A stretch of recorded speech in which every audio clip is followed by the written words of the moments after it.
আসসালামু আলাইকুম। সবাইকে আমন্ত্রণ জানাচ্ছি চিতই পিঠার রেসিপি দেখার জন্য।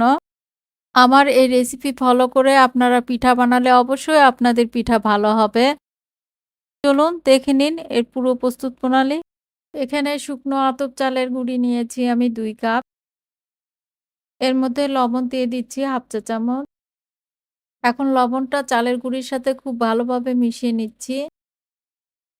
আর এখানে হালকা গরম পানি নিয়েছি ১ কাপ। পানিটা অল্প, অল্প করে দিব আর খামিরটা খুব ভালোভাবে মাখিয়ে নেব।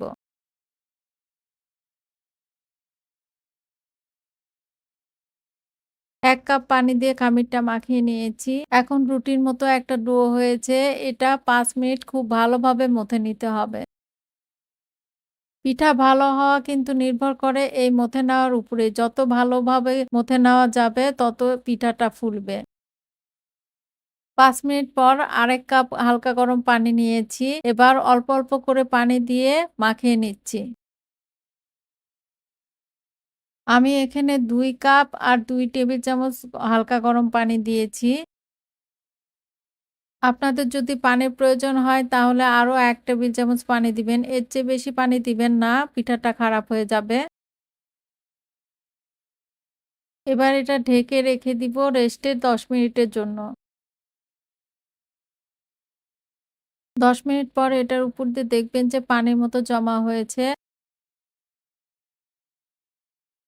আবারও খুব ভালোভাবে নেড়ে দিতে হবে।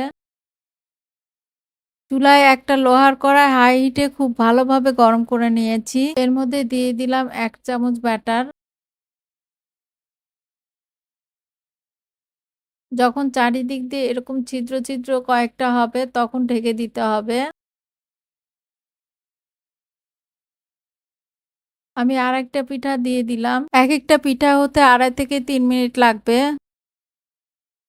চারিদিকে কয়েকটা ছিদ্র হওয়ার পরে ঢেকে দিচ্ছি। আর মনে রাখবেন প্রতিটা পিঠা দেওয়ার আগে ব্যাটারটা অবশ্যই গুলিয়ে নিতে হবে। আর চুলার আঁচ থাকবে মিডিয়াম থেকে হাই হিটে। এই পিঠা অনেক হিটে ভাজতে হয়, কম হিটে কিন্তু এই পিঠা ভালো হবে না।